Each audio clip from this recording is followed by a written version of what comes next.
I am so excited today. I have a professional, beautiful tailor right here. You're welcome.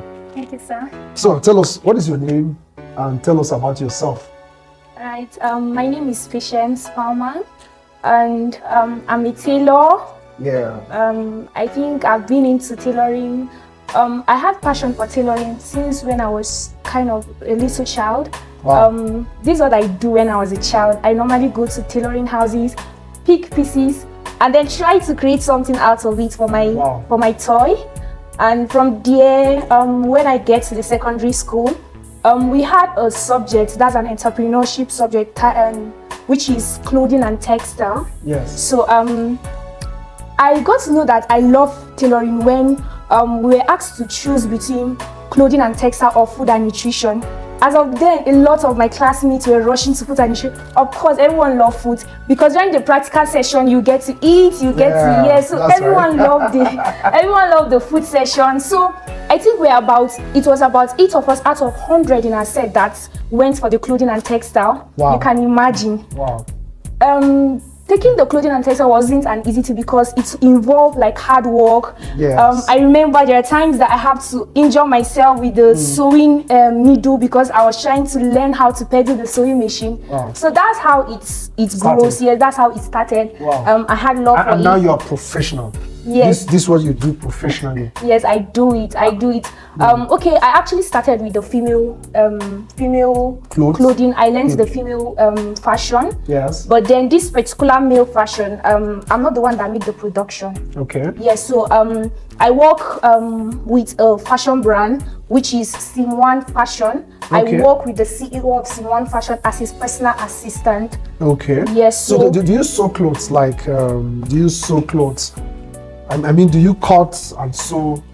Yes, I do cut and sew, but not the male clothing. Okay. That's for the female. Okay. Yes, that's for the female and children. Oh. Yes, okay. Those are the clothing I normally do. Okay. But then when I find myself with the Sim1 Fashion, that was when I get to collaborate with them. Okay. So what's the difference? I've always heard people say, I've always heard people say, there's difference between a tailor and a fashion designer. Okay. You'll find a tailor, when you call them tailor, they won't accept. They'll say they are fashion designers. Well, what's the difference? Is it the same thing? Okay, there's a difference between a tailor and a fashion designer.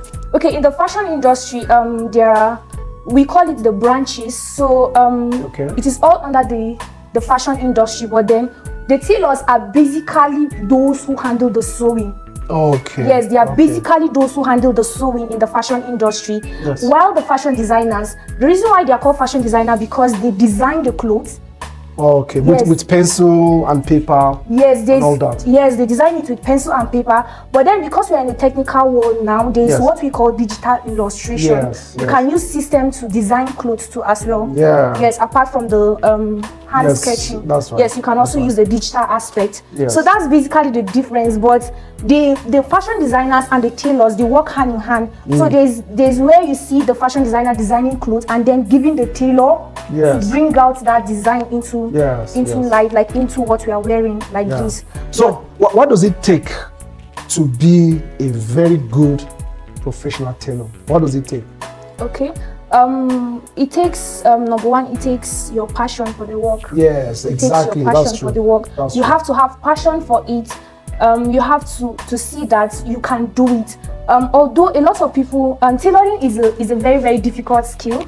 Yes, if you are not passionate about it, because the way they will carry clothes and tear, then they will fix it. Yes, very true, very true. So if you are not passionate about it, I'm telling you, you will leave tailoring at some point.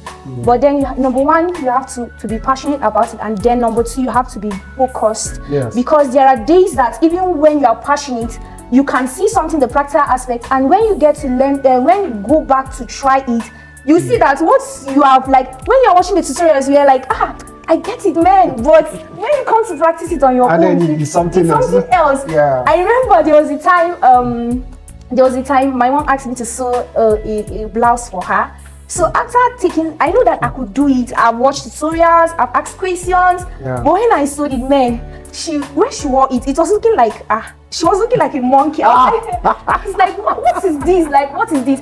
It really, really broke my heart. Oh. Like, I was so discouraged that day. I remember there are days that I'm trying to replicate something that I see, maybe a design that I saw somewhere. Yes. Then it comes out the other way around. It makes me, I cry sometimes. I cry in my secret. I was like, is this thing going to really work? Can I just leave it? And but then I saw a possibility in it. Yes. I saw a possibility. I said that I can do it. If other people can do it, then I can also do it. So your passion, your focus, and you have to keep practicing. That's the last one. You have to keep practicing consistently. Before you get to mastery level, you have to keep practicing it. You have to keep practicing it. Your failure should not make you to like limit yourself and say, I'm tired, I will not continue again. So that brings us to a very popular question. Every client, every customer of yours, you guys the tailors, want to know, why is it that tailors always disappoint? We give you clothes, we tell you we have waiting 6 months, in 6 months time, and then 3 months we'll call and remind, 2 months we'll call to remind, 1 week you guys will say it's okay, and then boom, when you come on that day to collect, you see they're still doing it. Why is it that you guys the tailors always disappoint? Okay, I think this comes to the business aspect of fashion design. A lot of people, let me say, a lot of the tailors are only focused on the skill aspect. They are not taking time to learn the business aspect of fashion design. Wow. Yes. So I think a lot of fashion designers battle with this disappointment, not really because they want to disappoint, but because they have not set a structure, like a structure for their business. Okay, let me use an example. Like for me, in where I work, this is what we do. If you bring your production, like if you come to us, you want to make an outfit, we have a record for you. We'll write the date you submit your fabric to us, and we'll write the date we are going to be delivering your work to you. So at most, like, okay, let me say 1 day before the day you come to pick your clothes is already set. Wow. It's already set. So you have production schedule. Yes, we have. And then you are strict with it. You are strict with it. Well, that has to do with business. Yes, that has to do with business. Yeah, business ethics. Yes, business ethics. Yeah. And again, the reason why most tailors also suffer this disappointment, like I said, you have to set structures for your business. Yes. Some of them don't really want to reject the work. Yeah. Yes, they don't want to take. They don't want to take. They just want money. And at the end of the day, they end up disappointing everyone. And the thing is that it doesn't end up like them disappointing others, but they ruin their own brand. Exactly. Yes. Exactly. There are some tailors, I'll never take my clothes. I hope all these tailors you are listening. Okay, that's great. So let me ask you the last question. Let's talk about the money involved in tailoring in this industry. Do you think there's plenty money? Do you think it's something worth doing? Do you think, how much do you guys make? Is it plenty money or something? Can you just give us an idea? Let's see. Well, it's one of the secrets you guys don't want to talk about. No, we'll talk about it. Okay, so tell me, there's plenty money in it. All right. Let me start by this. In every business, there's money in it. That's true. You just need to know the how, and then engage it. Wow. So I will tell you that in the fashion industry, there's a lot of money. There's money. True. But the reason why a lot of people have not gone to that level of money because they're not ready to be patient to go through that process. Because you would have to go through the process of building that brand into a money-making brand. Yes. You won't get the money like just all of a sudden. You started there, all of a sudden you're getting money. Okay, it takes time. Yes, it takes time. I think there's a man, he's a fashion designer. He also does the male production. His name is Sheyi. The man is rolling in billions. Like, wow. Like money is not a problem to him. Money is not a problem. And what he does is that his clients are mainly the celebrities and all these hype. He has all these high paying clients. What made him to get to that stage is because of his professionality. His professionality and the knowledge of that business aspect of fashion design. Wow. So there's a whole lot of money in this industry. Only if you are ready to go through the process, ready to be consistent, ready to be diligent at what you do. So tell me, how far do you want to go into this fashion thing?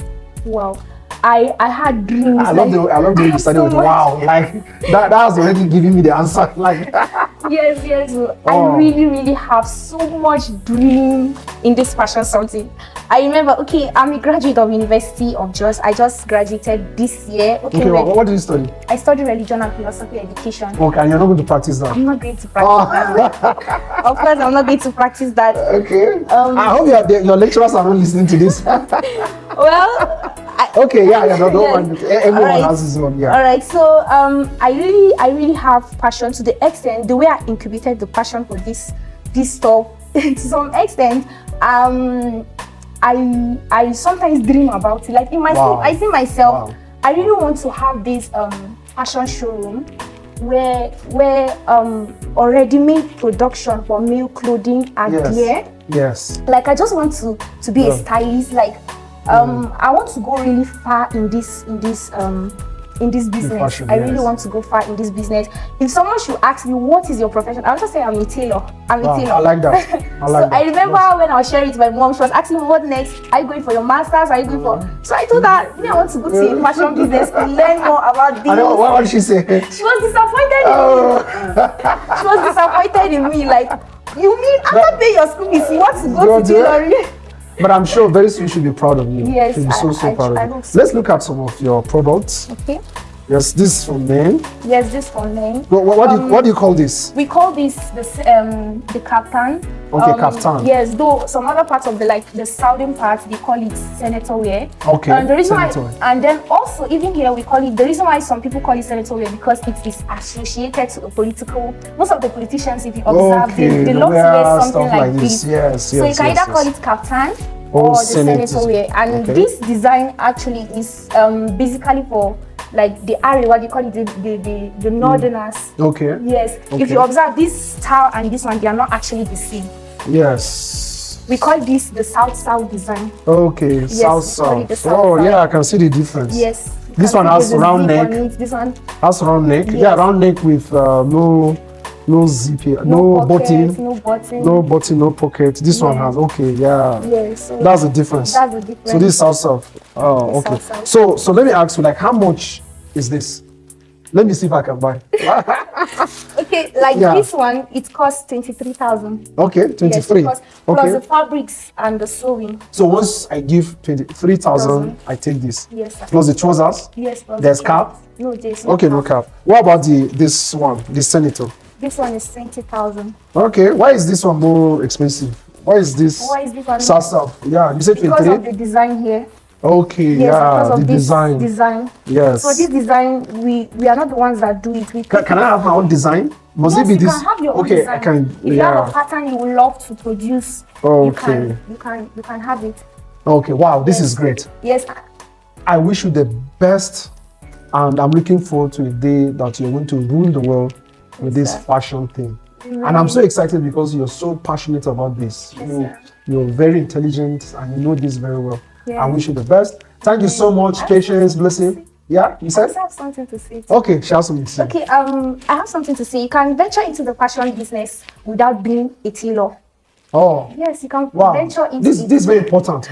Yes, you can venture into the fashion business without being a tailor. All you need to know is the administrative aspect of the fashion design. You can have someone like where I work. We have people that are into it. What we do is to make production for them and they deliver to their client. We don't put our brand name on it. We just make production for them and then okay. Yes, so they give us a cut of production and like our share. Then they get their production. So if I'm going to do a deal like that with this tool, will it be the same price? No, it won't be the same price. Okay, so that I'll be able to make my own profit. Yes. I think this is a nice idea. It's a nice idea. It's a good one. You should think of investing in that. Yes. So it means it's something I can meet you up and we discuss and then it works. Yes, it works. Oh, okay, nice. Yeah. All right, thank you so much for coming. I really appreciate it. God bless you. Get connected to us for more of this. Thank you. Thank you. Hi. Thank you, sir. Nice. That's nice.